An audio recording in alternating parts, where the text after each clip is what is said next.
ज्येष्ठ समीक्षक इथे बसलेले आहेत, रवी प्रकाश कुलकर्णी सर, अशांसारख्या लोकांच्या समोर येतं त्यावेळेला त्याचं जे काही मूल्यांकन आहे ते केलं जाईलच, परंतु लिहिताना आपण त्याबद्दलची सजगता बाळगावी. एक लेखक म्हणून आणि एक वाचक म्हणून मला इतकंच आपल्याशी मनोगतातून सांगावंसं वाटतं. सर्वांचं मनापासून अभिनंदन आणि अतिशय शुभेच्छा.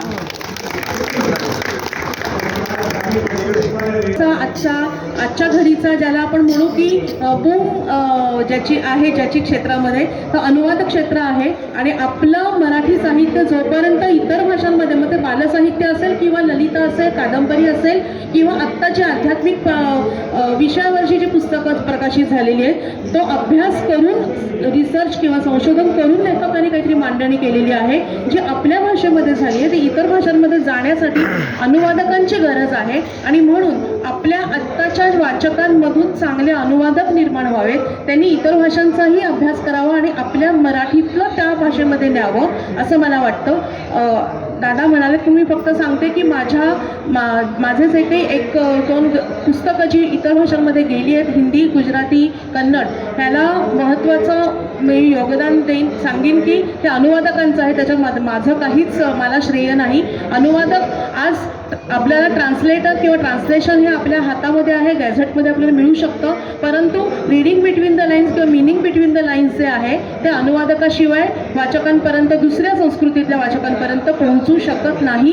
हे आजपर्यंत तरी सत्य आहे. AI कितीही प्रगल्भ असला तरीसुद्धा त्या 2 ओळींच्या मधले किंवा कवितांमधला जो भावानुवाद आहे, भाव जो आहे तो अनुवादकच त्या अर्थचटेसह दुसऱ्या भाषेमध्ये नेऊ शकतो. म्हणून अनुवादकांची गरज आहे आणि अनुवादाचीही गरज आहे. आपणही त्या दिशेला प्रयत्न करावेत एवढंच सांगावं असं वाटतं. धन्यवाद. 99व्या अखिल भारतीय मराठी साहित्य संमेलनामध्ये प्रकाशन कट्ट्यावरती आज या ठिकाणी मनोगत व्यक्त करताना आनंद होतोय. माझं 7वं पुस्तक आहे ते प्रवास वर्णनाचं या ठिकाणी आज पहिल्यांदाच प्रकाशित झालेलं आहे.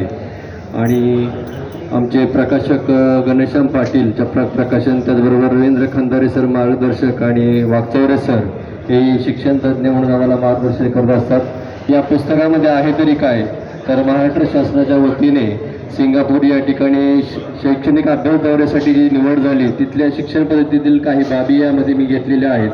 त्याचबरोबर आंतरराष्ट्रीय शिक्षण परिषद इंडोनेशिया इथले अनुभव मी त्यामध्ये घेतलेले आहेत. दुबई साहित्य संमेलनाचा अनुभव त्यामध्ये घेतलेला आहे. आणि नुकताच आता नोव्हेंबर महिन्यामध्ये लंडन या ठिकाणी जे साहित्य संमेलन झालं त्याचासुद्धा अनुभव यामध्ये घेतलेला आहे. त्याचबरोबर आपल्या भारतामधल्या ज्या काही कार्यशाळा आहेत, कला संस्कृती मंत्रालयामार्फत मी त्यामध्ये सहभागी झालो, याचा अनुभवही त्यामध्ये घेतलेला आहे. अशा जवळजवळ 27 ठिकाणचे अनुभव प्रवास वर्णनाचे या पुस्तकामध्ये घेतलेले आहेत.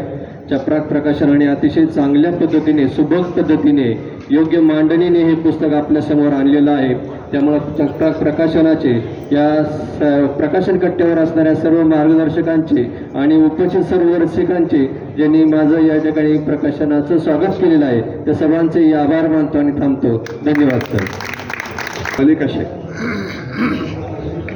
या सिंगापूरहून आले, टाळ्याचं स्वागत करा. सिन्नरहून आले, सॉरी माझ्या ऐकण्यात चूक झाली.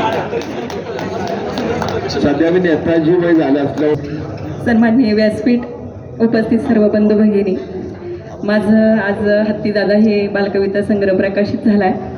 हे माझं 6वं पुस्तक आहे. 3 कविता संग्रह, 1 चारोळी संग्रह आणि 2 बालकविता संग्रह. अतिशय पाटील सरांनी अतिशय बोलकं असं माझं पुस्तक तयार केलेलं आहे. अतिशय कमी कालावधीमध्ये त्यांनी खूप मेहनत घेतली आणि अतिशय सुंदर असं पुस्तक बालकांचं तयार झालेलं आहे. असं म्हणतात की शब्दांनाही मन असतं, शब्दांनाही मन असतं, शब्दांनाही भावना असतात. कधी रुसतात बाळासारखे, कधी रुसतात बाळासारखे, कधी हसतात गाली.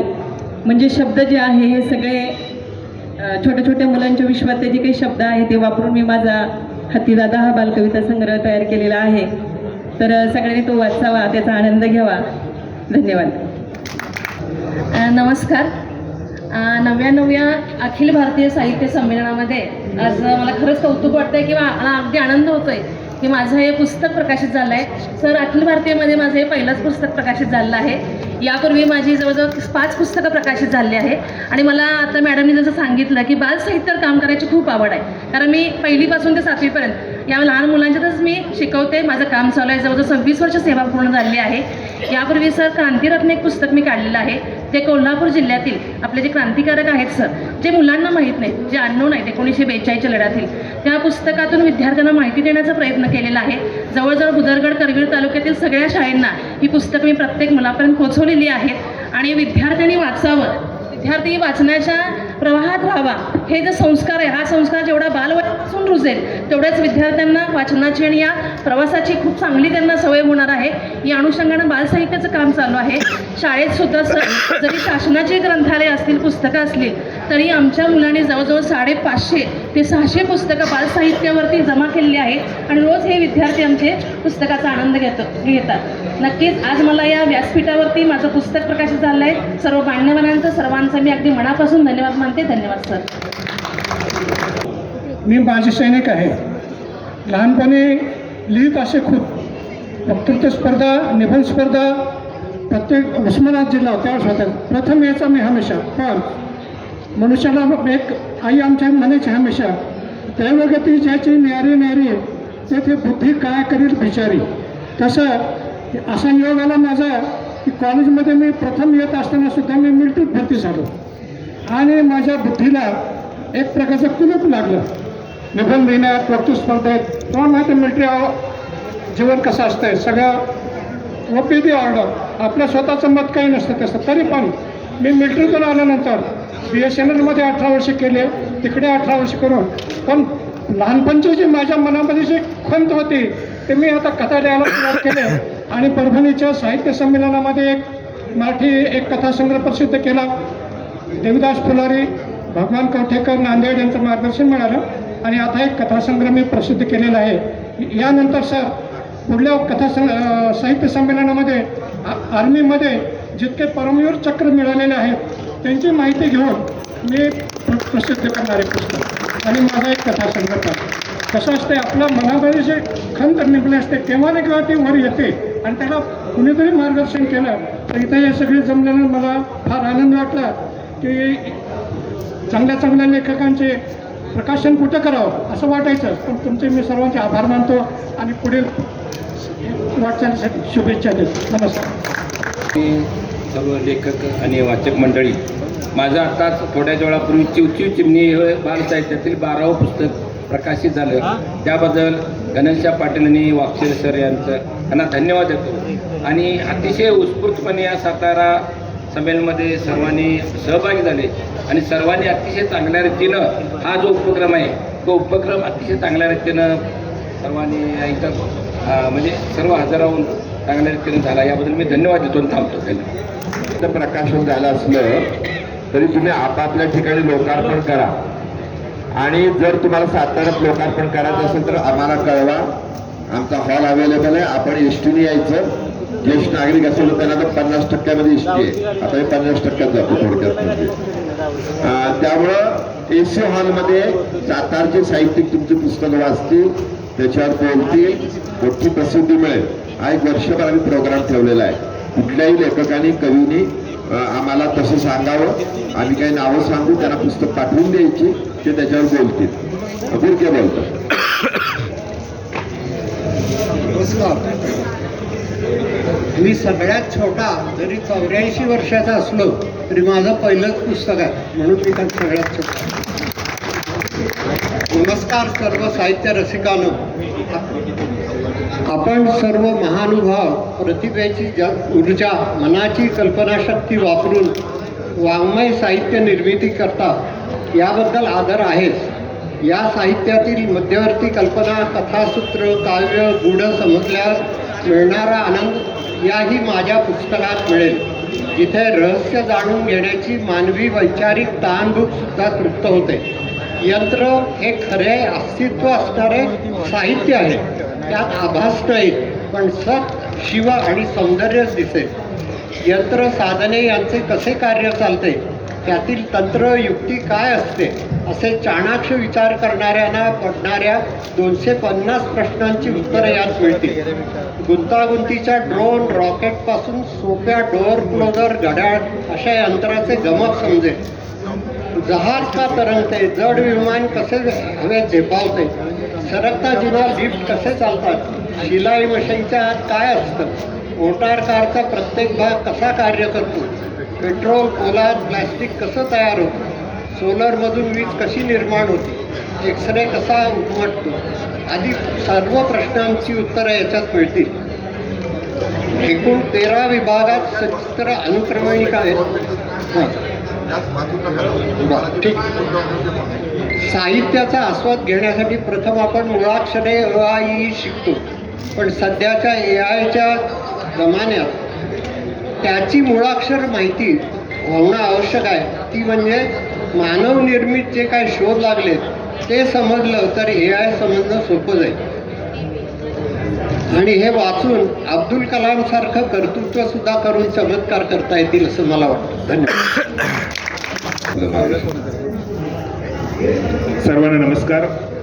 आदरणीय चिटणीस सर, या प्रकाशन कट्ट्याचे समन्वयक सन्माननीय घनश्यामजी पाटील सर, महाराष्ट्रातील समिक्षण क्षेत्रामध्ये यांचं नाव आवर्जून घेतलं जातं ते रविप्रकाशजी कुलकर्णी सर, क्षोत्री सर, ज्यांचं आत्ता अत्यंत सुंदर भाषण झालं आणि यांनी मराठी साहित्याच्या सोबत आपलं साहित्य इतर भाषेत नेण्याचा प्रयत्न केला त्या निर्मोही मॅडम आणि व्यासपीठावरती स्थानापन्न असलेले सर्व मान्यवर आणि ज्यांचं पुस्तकाचं आत्ता प्रकाशन झालं आहे स्वच्या विकास संदर्भातले ते माझे मार्गदर्शक मित्र सन्माननीय खंदारे साहेब, उपस्थित गोंधळ भगिनी.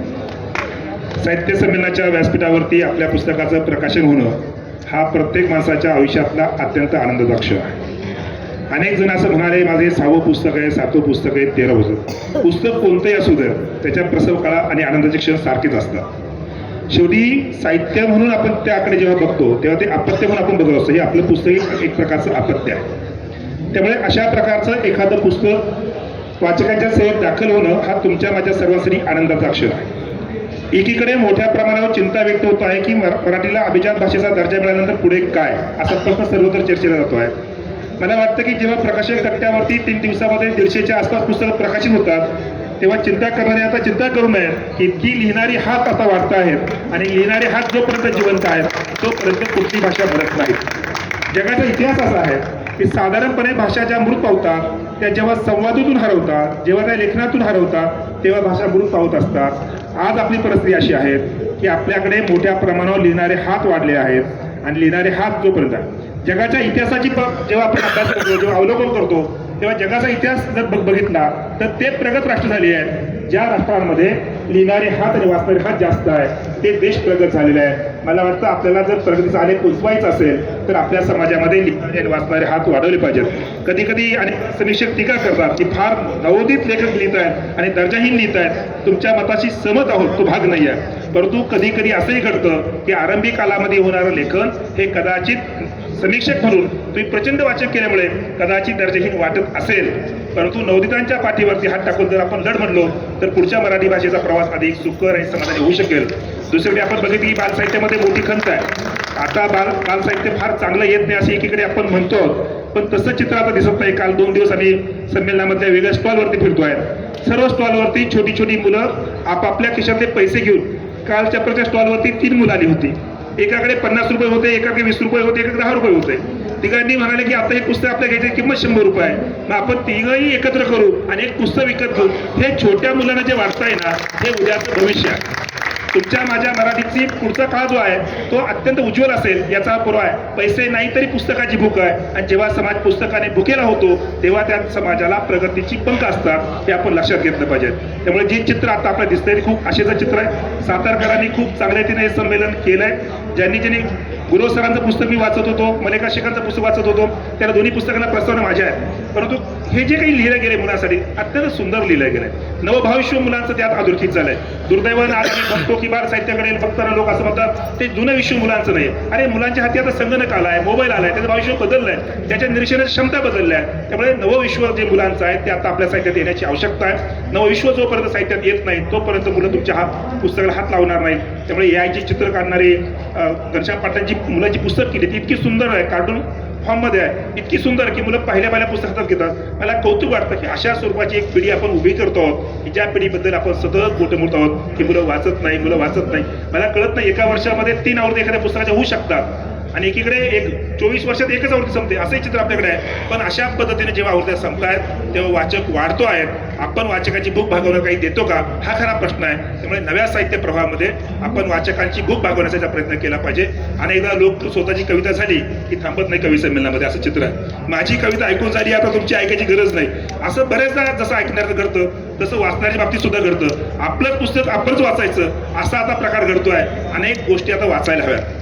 लिहिणारी जी माणसं आहे त्यांनी सातत्याने दुसऱ्याचं वाचावं. आपल्या विचाराच्या पलीकडे जरी असलं आणि आपण सहमत नसलो तरी दुसऱ्याचं वाचलं पाहिजे. याचं कारण त्याच्या लेखनामध्ये त्याचा दृष्टिकोन आहे, तो नवा दृष्टिकोन त्याच्या भावनेमध्ये पुस्तकात व्यक्त होत असतो, लेखनात व्यक्त होत असतो. त्यामुळे अशा प्रकारचं वाचन आपण सर्वांनी केलं पाहिजे. अनेकदा नवोदित कवी भेटले, प्रस्ताव घ्यायला विचारायला येतात. आपण विचारलं काय वाचलंय, तर त्यांनी कुसुमाग्रज वाचले असतो, तर कुसुमाग्रजाच्या पुस्तकात नाव सांगता येत नाही अशी अवस्था आहे.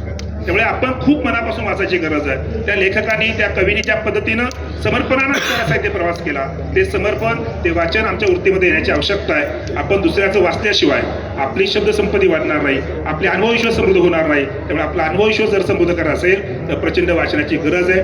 आपल्या परिसरात जे काही घडत आहे ते पुस्तकात यायला हवं. मुंबईतला लेखक जे लिहितो ते माझ्या गावातल्या पोराला कळत नाहीत. तर मुंबईचा लेखक रेल्वे स्टेशन प्लॅटफॉर्ममध्ये जे काही चित्र रेखाटतो ते माझ्या गावातल्या बसस्टँडच्या पोरला कळत नाही. त्यामुळे माझ्या बसस्टँडच्या आसपास लिहिणारा जो लेखक आहे त्यांनी बसस्टँडचं चित्र रेखाटावं, म्हणजे माझ्या मुलाला ते पुस्तक आवडेल. त्यामुळे तुम्हाला जे जे अनुभव येतात ते सर्व समृद्धपणाने तुम्ही लिहावेत. तुमची सर्व पुस्तकं वाचली जातील, कारण महाराष्ट्र आता बदलतो आहे. ज्या पद्धतीने साहित्य संमेलन होतं, मी 33व्या साहित्य संमेलनात आलो होतो. माझं ते पहिलं साहित्य संमेलन होतं साताऱ्यातलं, आणि तेव्हा आबासिंहराजे भोसलेंनी ज्या पद्धतीने ही उभारणी केली होती तीच उभारणी या पद्धतीची दिसते आहे. मला वाटतं बदलणारा महाराष्ट्र आपण आता अधोरेखित करण्याची गरज आहे. मुलांची भूक साहित्याची समजून घ्यायची आवश्यकता आहे. मला मुलांना वाचता आलं पाहिजे, मला लेखक म्हणून रसिकांना वाचता आलं पाहिजे. आपण जर वाचू शकलो तर उद्या मराठीचं भविष्य अधिक समृद्ध होईल. पुन्हा एकदा जगातली पुस्तकं अनुवादित होत आहेत, माझ्या मराठीतली पुस्तकं अनुवादित व्हावी, जगातील कानाकोपऱ्यामध्ये जावीत, आणि कानाकोपऱ्यात जाण्यासाठी अनेक प्रकाशक अट्टास करतायत. 1,10,000 दिवाळी अंकाची प्रिंटिंग असलेला माणूस पहिल्या दिवशी दिवाळीचा दिवा लागण्यापूर्वी देशातील जगातील 40 देशांमध्ये दिवाळी अंक पोहोचवण्याचं काम करतो. अशी अत्यंत समर्पणानं मराठी सेवा करणारी माणसं आपल्याकडे आहेत, आणि ही माणसं अट्टासानं जे प्रयत्न करतायत त्यांच्या प्रयत्नाला उत्तम लेखन करणाऱ्या माणसांनी जर प्रसाद दिला तर मला वाटतं मराठीचे अभिजातत्व जे आहे ते भविष्यात सुद्धा टिकून राहील. आणि ते टिकवण्यासाठी आपण सर्वांनी अत्यंत प्रामाणिकपणानं सर्वांनी प्रयत्न करूया, मराठी समृद्ध करूया. पुन्हा एकदा सांगतो की मराठीतली मुलं कमी होत आहेत, इंग्रजी माध्यमात मुलं वाढत आहेत. आज जवळपास महाराष्ट्रातील 25% मुलं, 2,21,00,000 मुलं महाराष्ट्रात शिकत आहेत, त्यातली 45 लाख मुलं इंग्रजी माध्यमात शिकत आहेत. इंग्रजी माध्यमात शिकतायबद्दल दुःख नाही, तुम्ही कुठल्याही भाषेत शिकावं त्याबद्दल दुःख नाही, पण ज्ञान मिळवण्यासाठी इंग्रजी शिकताय तर जगातली कोणती एक भाषा ज्ञान भाषा असत नाही. माझी मराठी ज्ञान भाषा होण्याची आवश्यकता आहे. प्रवास या संमेलनाच्या निमित्त आपल्या सर्वांनी सुरू करावा. आपण मुलांच्या भविष्य समजून हा प्रवास सुरू केला तर मराठीचं चित्र बदलेल. पुन्हा एकदा इंग्रजी माध्यमातली मुलं मराठी माध्यमात येतील आणि पुन्हा मराठी शिकतील असा आशीर्वाद व्यक्त करूया. पुन्हा एकदा मी संयोजकांना मनपूर्वक धन्यवाद देतो आणि थांबतो. म्हणजे कोकण मराठी साहित्य परिषद जे आहे, साहित्य संघटना आहे, त्याच्या केरळ त्यांनी कृपया यावून स्टेजवर बसावं. नमस्कार. व्यासपीठावर सर्व मान्यवरांना नमस्कार. आपल्या सर्व लोकांची जी पुस्तकं ज्या कट्ट्यावर आपण प्रकाशित केलेली आहेत सर्व श्रेयस्त्र मला वाटतं, आणि त्याचं हे आहेत तर शिरीष चिटणीस, घनश्याम पाटील, कणक सर यांचं मनापासून टाळ्या आपण वाजवल्या पाहिजे की आपलं पुस्तक ह्या व्यासपीठावर प्रकाशित करण्याची जबाबदारी त्यांनी उत्तमपणे पार पाडलेली आहे. त्याचं मनापासून मी आभार करतो. मी सुनील उमरजकर, वेदांत श्री प्रकाशन हा माझा प्रकाशन व्यवसाय आहे. या ठिकाणी 3 पुस्तकाचं प्रकाशन झालं. पहिलं डॉक्टर सुधीर बोकिलांचं कर्म ह्या पुस्तकाचं प्रकाशन या ठिकाणी व्यासपीठावर झालेलं आहे. त्यानंतर सौ वृंदा भांबुरे यांचं चैतन्याचा हिंदोळा, आणि माझे मित्र श्री विलास कुंभार यांचं आध्यात्मिक दर्पण, ही 3 पुस्तकं या ठिकाणी प्रकाशित झालं. त्याबद्दल संयोजकाचं मी मनापासून आभार मानतो. आणि आपण सर्वांनी लिहितं झालं पाहिजे, मराठीला श्रीमंत करण्यात केलं पाहिजे.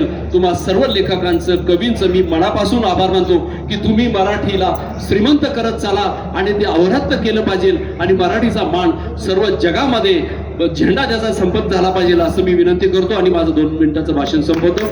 जय हिंद, जय महाराष्ट्र. मान्यवर प्रकाशक, ज्या लेखकांची पुस्तकं आत्ता प्रकाशित झाली त्यापैकी काही जणांचं प्रातिनिधिक मनोगत असं आपण ऐकलं आत्ता. आणि पुन्हा एकदा आता प्रकाशनाकडे वळूया.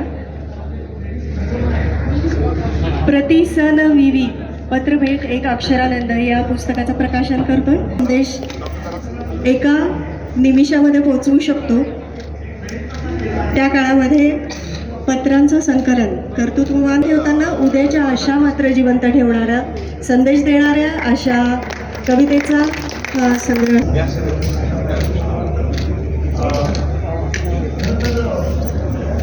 अतिशय आगळी वेगळी स्मरणिका प्रकाशित झालेली आहे. तुम्ही प्रत्येकाने ती विकत घेऊन जावा. मला माहित नाही कुठे काउंटर आहे, ते सांगतील सावंत साहेब. पण त्याचे संपादक मुकुंद फडके आहेत, त्यांचं टाळ्या स्वागत करूया. महाराष्ट्रामध्ये प्रसिद्ध लेखक, सकाळचे माजी संपादक, लोकमतचे माजी संपादक, ऐक्याचे माजी संपादक, आणि आता त्यांनी सातारकरांसाठी वाहून घेतलंय.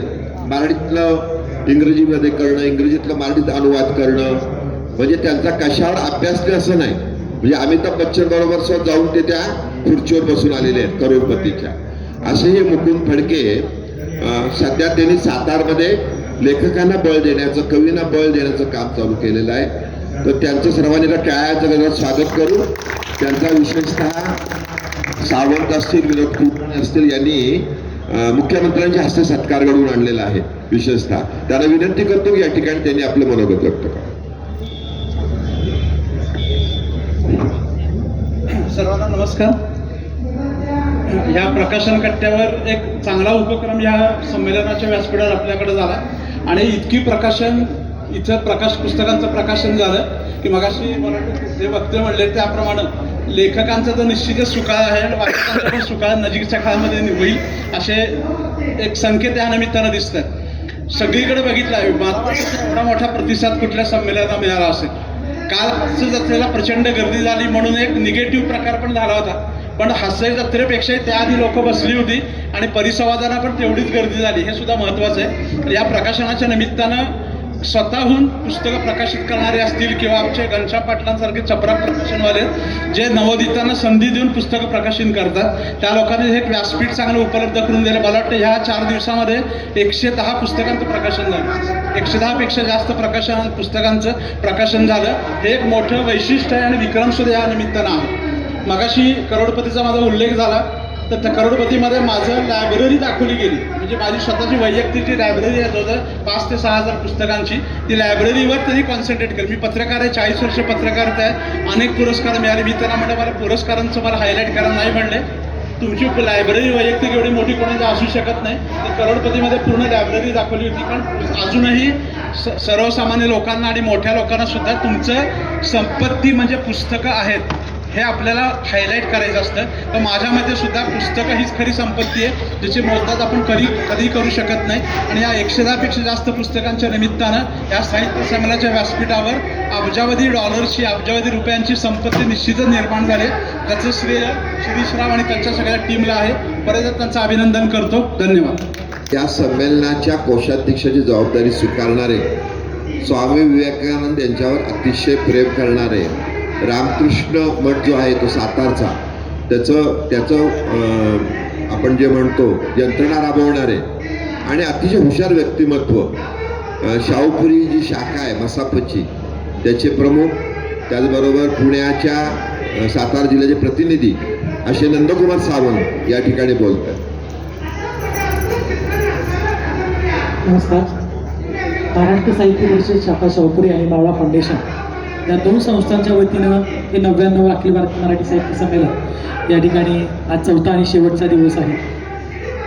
दरवर्षी प्रकाशन कट्टा असतो, पण यावेळेला आपण तो सुनियोजित करण्याचा प्रयत्न केला आणि त्याच्यासाठी माननीय श्री चिटणीस घनश्याम पाटील या सगळ्यांनीच खूप कष्ट घेतलेले आहेत. एक स्वतंत्र कक्ष त्याच्यासाठी असावा आणि त्या पुस्तकांचं प्रकाशन व्हावं. प्रत्येकाला असं वाटत असतं की आपल्या पुस्तकाचं प्रकाशन अखिल भारतीय स्टेजवर व्हावं. आम्ही असं ठरवलं होतं की 99 आहे तर 99 तरी असतील, तर त्याच्यापेक्षाही जास्त झाली आहे. ज्याच्यामध्ये घनश्याम पाटलांचा, श्री चिटणीस, मानल सर यांचा मोठा हात आहे की त्यांनी लोकांशी संपर्क साधला आणि लोकांचा सुद्धा उत्स्फूर्त प्रतिसाद मिळाला. हा प्रकाशन कट्ट्यावर इतकी पुस्तकं प्रकाशित होत आहेत. म्हणजे मलाही असं वाटलं की काय नंतर माणसं मागं लागली की आमचं पुस्तक घ्या, आमचं पुस्तक घ्या. तुम्ही एवढे लेखक एकदम कुठून आले. मलाही वाटलं पण एक चांगली गोष्ट आहे की चांगले लेखक कवी त्या निमित्तानं निर्माण होत आहेत. प्रत्येकाला असं वाटतं की आपलं पुस्तक प्रकाशित व्हावं आणि या प्रकाशन कट्ट्यावर ही पुस्तकं प्रकाशित झाली याचा आम्हाला अभिमान आहे. मी तुम्हाला सर्वांना शुभेच्छा देतो. तुमच्याकडनं आणखीन अशीच 99 प्रत्येकाकडनं पुस्तकं प्रकाशित व्हावी अशी शुभेच्छा देतो. जय हिंद, जय महाराष्ट्र. आमचे महामंडळावरचे प्रतिनिधी माननीय राजेंद्र मुटाणे, वयोमानाप्रमाणे पट्टीशी नाव लक्षात येत नाही, स्वतः आमचं व्हायला सुरुवात झाली. तर ते या ठिकाणी उपस्थित आहेत. तर त्यांना विनंती करतो की आपण या ठिकाणी आपलं मदत. प्रकाशन कट्ट्यावर ज्यांची पुस्तकं प्रकाशित झाली त्याच्या मागं खरी जी प्रेरणा आहे ती आमच्या श्रीरावांची आहे. आणि खरं म्हणजे त्यांचंही श्रेय आहे संपूर्ण की प्रकाशन कट्टा इतक्या मोठ्या प्रमाणात उत्कृष्टपणे पहिल्यांदाच साहित्य संमेलनात सादर होतोय. कारण बडोद्यापासून आम्ही बघतोय की बडोद्यात सुद्धा क्षुल्लक काहीतरी 12-13 पुस्तकं प्रकाशित झाली होती. ती छोटी पुस्तकं होती. तिथून आजपर्यंत जर कालखंड बघितला तर यांनी मारलेली जी झेप आहे ती अत्यंत वाखाणण्यासारखी आहे. आणि सातारच्या संमेलनानं या संपूर्ण संमेलनाच्या प्रक्रियेला असे काही नवीन आयाम दिले आहेत की पुन्हा एकदा सगळ्याच गोष्टींचा पुनर्विचार करावा लागेल. ही अशी एक नवीन ही घटना घडलेली आहे. कारण गझल कट्ट्याला होणारा जो प्रतिसाद आहे तो त्यानं कवी कट्ट्यावर सुद्धा मात केलेली आहे असं वाटायला लागलं आहे.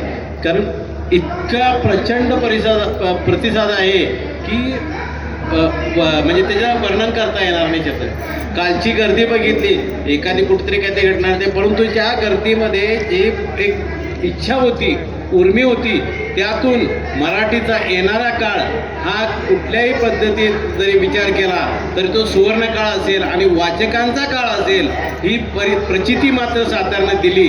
एवढंच मी या प्रसंगी बोलू इच्छितो. आणि जे पुस्तक लिहित आहेत त्यांनी लिहितं व्हावं. त्याला वयाची अट नसते, त्याला किती प्रति निघाला याची अट नसते. ती स्वतःच्या मनातली एक उर्मी असते, ती भावना असते.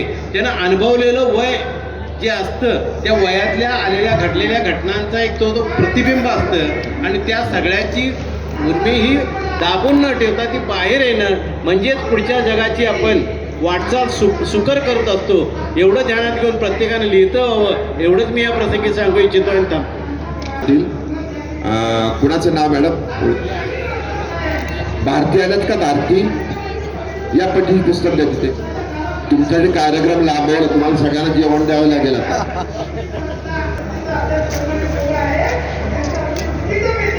यानंतर प्राध्यापक सरून त्यांचा सहभाग झालेला आहे.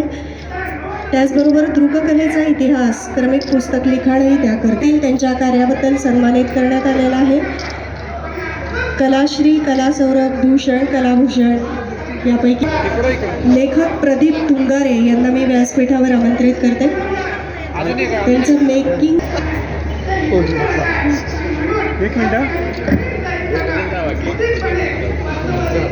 पासून बालक कविता त्या करतात आणि तेव्हापासूनच त्यांचा साहित्य क्षेत्रातला वापर आहे. सौ भारती राजेंद्र बागल.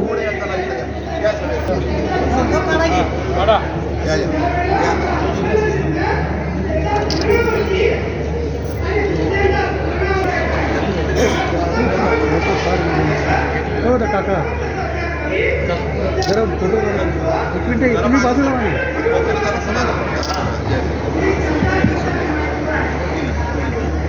मंच वाढला की आम्हाला मागे पुढे काढावं लागतं. राऊत हे दोघे जण आता इथे व्यासपीठावर उपस्थित आहेत. एक मिनिट हो दादा. मान्यवरांच्या हस्ते कोयना काठची प्रतिभा या पुस्तकाचं प्रकाशन. सुहास खाशीबाई विश्वास कोळेकर कृपया आले असतील तर. थांबा एक मिनिट.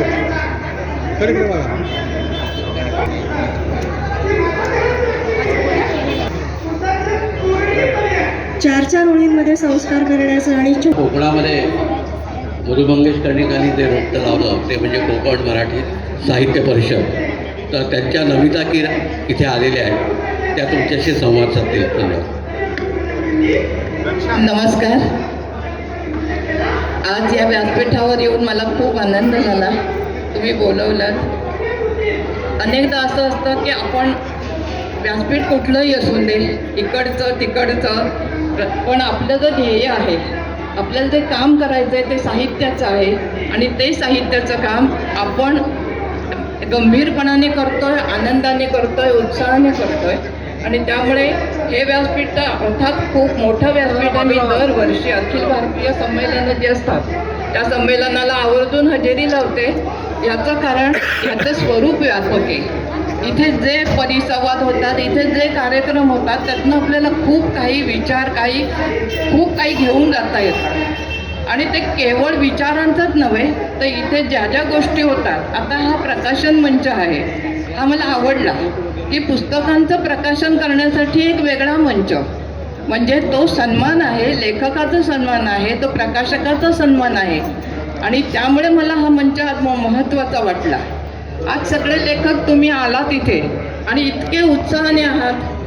वयाच्या 30पासून वयाच्या 95व्या वर्षापर्यंत लिहिणारे लेखक या व्यासपीठावर आले आणि ते बघूनच आनंद एवढ्यासाठी झाला की माणसाला लिहावंसं वाटतं, म्हणजे व्यक्त व्हायला हवंसं वाटतं. आणि व्यक्त व्हायला व्हावंसं वाटतं तेव्हा ती मनाच्या जिवंतपणाची खूण असते. ती 30तही असते, ती 95व्या वर्षी असते. आणि जेव्हा आपलं मन असं जिवंत राहतं तेव्हा आपण खूप चांगले विचार इतरांनाही देऊ शकतो आणि खूप चांगले असा एक समाज घडवू शकतो. शेवटी साहित्यातून समाज घडतो असंच आपण म्हणतो. जे लिहितो आपण त्यामध्ये माणूस असतो आणि त्या माणसाचं जे जगणं लिहितो, त्यामुळे आपण माणसाच्या सगळ्या व्यवहाराच्या अधिक जवळ लेखनातनं जातो.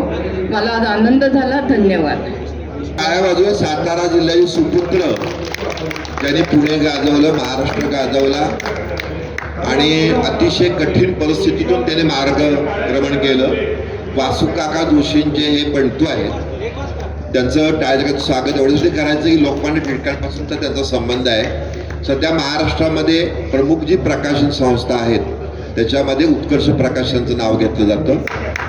त्यावेळेला त्यांनी काय केलं असेल तर या पूर्वीच्या काळी राप्र कानिटकरांनी साधारण 87 सालापर्यंतची अध्यक्ष भाषणाचं पुस्तक तयार केलेलं होतं. तर त्यांनी आता 99च्या 99 भाषणं, म्हणजे साधारण त्यातला मतितार्थ काय आहे, चरित्र असं एक पुस्तक त्यांनी प्रकाशित विश्वास पाटलांच्या हस्ते केलं.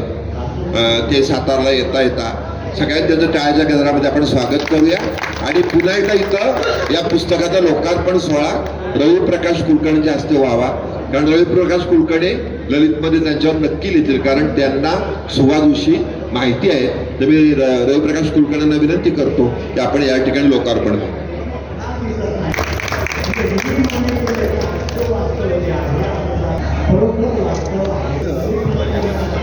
या पुस्तकाचं प्रकाशन साहित्य संमेलनाच्या अध्यक्ष हस्ते झालेलं आहे.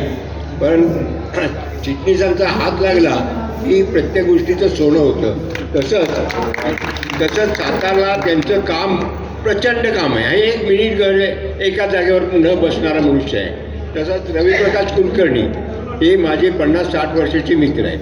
हा योगायोग सातारला येणं फार दुर्मिळ आहे. तर ह्या योगायोगामध्ये प्रकाशन झालं आणि मी स्वतः वाईपासून धो म्हणून गाव आहे, तिथलं माझं जन्मगाव. आणि मी 1948 साली इथनं पुण्याला गेलो. पुण्यावर फुटपाथवर सुरुवात करून सगळा व्यवसाय वाढवला. कारण इथं सातारा जिल्ह्यातल्या उत्तम कार्यकर्त्यांनी आमची घरं जाळून टाकली होती. त्यामुळं आम्हाला दुसरा पुण्याचा फुटपाथ सेवा दुसरं गत्यंतर नव्हतं. त्यामुळं माझा उत्कर्ष हा पुण्याच्या फुटपाथवर झालेला आहे. आणि हे बोलून मला चिटणीसांची आणि या पुस्तकाचं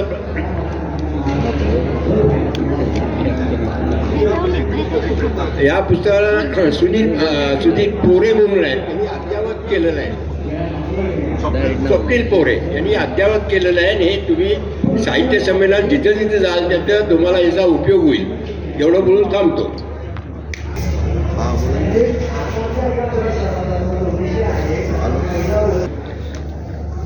मी चित्रकार, शिल्पकार आणि साहित्यिक आहे.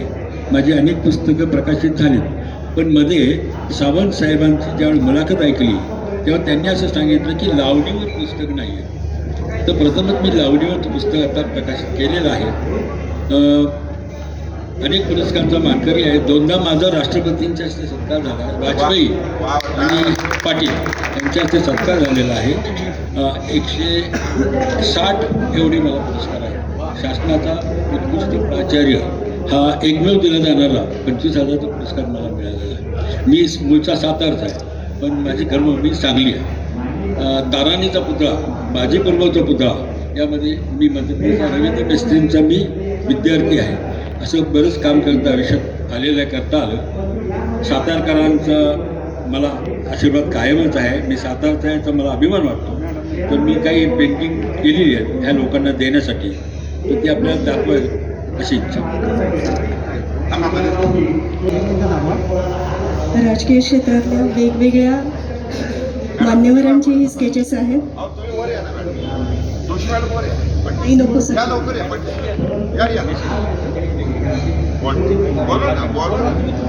छान वाटतंय ते. ज्यांनी हे व्यक्तिचित्र रेखाटलं त्यांचं ते प्रकाशन होत आहे, त्यामुळे त्यांचं खूप खूप अभिनंदन. तिच्या सहकार्यातून आज प्रत्येकाच्या आयुष्यात आला हा क्षण, सुख आनंदाचा गोडबोजिरा.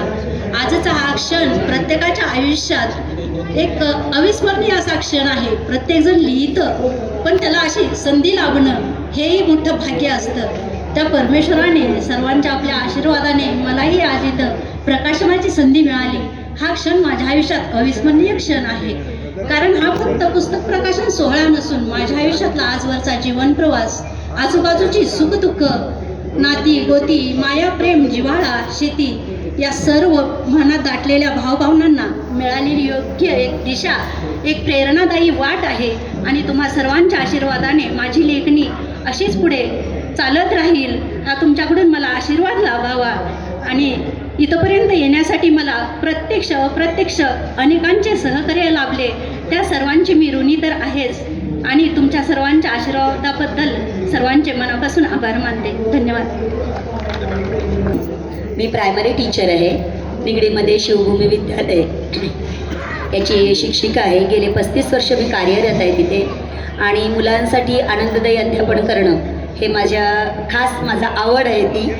आणि विशेष सांगायचं म्हणजे 95, 96, 97 जे अखिल भारतीय आपलं साहित्य संमेलन झालं आहे वर्धा आणि उदगीर आणि नाशिक, इथे तिन्ही संमेलनात मी 3 पुस्तकं या अगोदर प्रकाशित केलेली आहे. मनातल्या कविता, काव्ययोग आणि संस्कार शिदोरी असे माझे 3 पुस्तकांची नावं आहेत. आणि आज मला खूप सांगायला आनंद होतोय की आज मी इथे शिदोरी संस्काराची हे चारोळी संग्रह माझा प्रकाशित झालेला आहे. आणि जे अगोदर यापूर्वी 3 पुस्तकं माझी प्रकाशित झाली आहे त्यांनी मला भरभरून यश दिलं आहे. माझं नाव अखिल भारतीयाच्या या स्टेजमुळे लौकिकास आलं आहे असं मी म्हणेन. कारण लोकांना परिचित आपण तेव्हाच होतो जेव्हा आपल्याला एक व्यासपीठ येतं. आणि म्हणून दरवर्षी माझा हेतू असतो की उद्देश असतो की अशा कट्ट्यावर माझं पुढच्या वर्षी पुस्तक प्रकाशन व्हावं.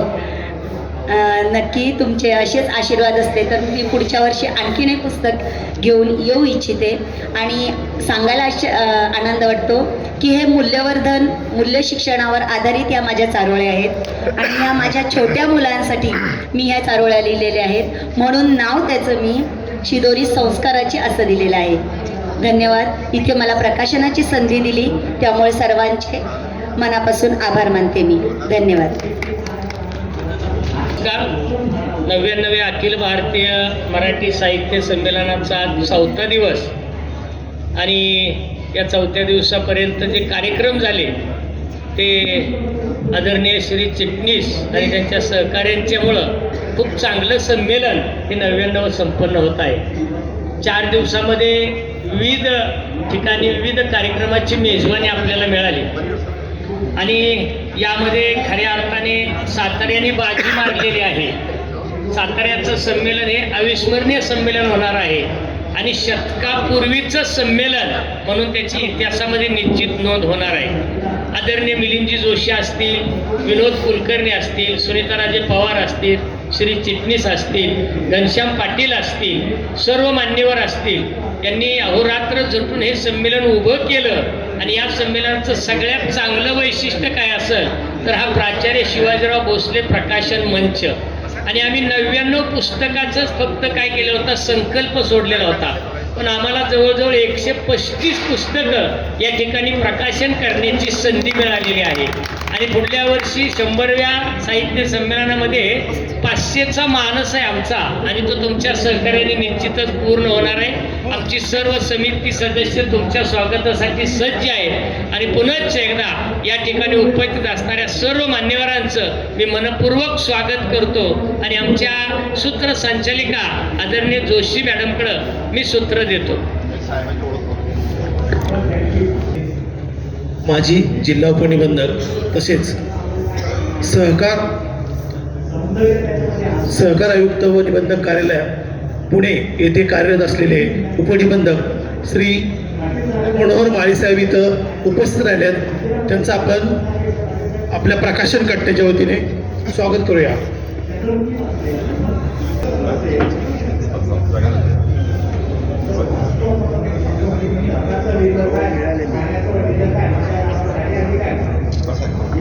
ग्रंथदिंडी अभूतपूर्व झाली. माझ्या माहितीप्रमाणे 60 ते 65 56 चित्ररथ होते. आणि ज्यांनी महाराष्ट्राला नुसती ग्रंथदिंडी नव्हती, त्यात संदेश जो मिळत होता तो फार महत्त्वाचा होता. मला आनंद वाटला की माझ्या एका शाळेचा त्याच्यामध्ये चित्ररथ होता, मी बराच चाललो त्याच्यामध्ये. आणि त्याच्यामधून मग सावरकरांचा संदेश असेल, नेहरूंचा असेल, गांधींचा असेल, वाजपेयींचा असेल, शाहिरांचा असेल, असं प्रत्येक गोष्टीचं त्याच्यामध्ये होतं. जे प्रमुख माननीय मोहिते साहेब त्यांचं टाळ्याच्या गजरात माझे मित्र आहेत, त्यांचं स्वागत करूया.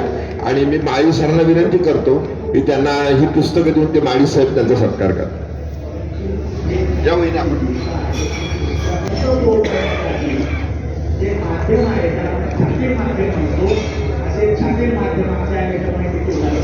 तारे उपस्थित आहेत. हे इंदोरहून आलेले आहेत. इंदोर जळगावला आहेत. प्रसिद्ध कवी आहेत, लेखक आहेत. त्यांचंही पुस्तक नुसतं चपराकने प्रकाशन केलेलं आहे. त्यांचंही स्वागत माननीय माळी साहेबांनी करावं असे.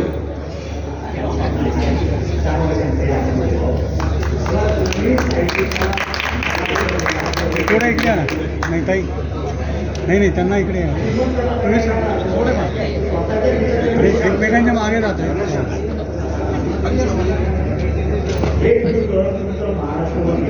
एक मिनिट. आणि माळी साहेब पुस्तक देऊन स्वागत करू.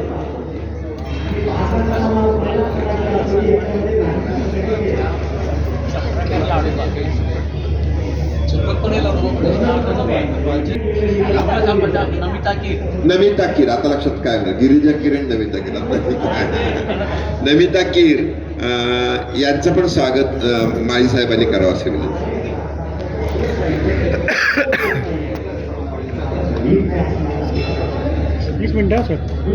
त्यानंतर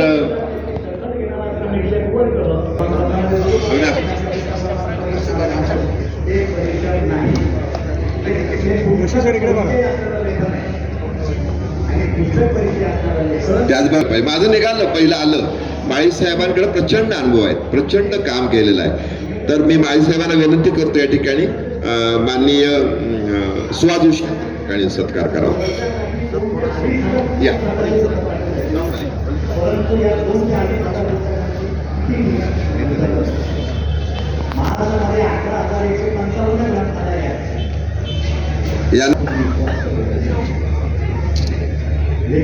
यानंतर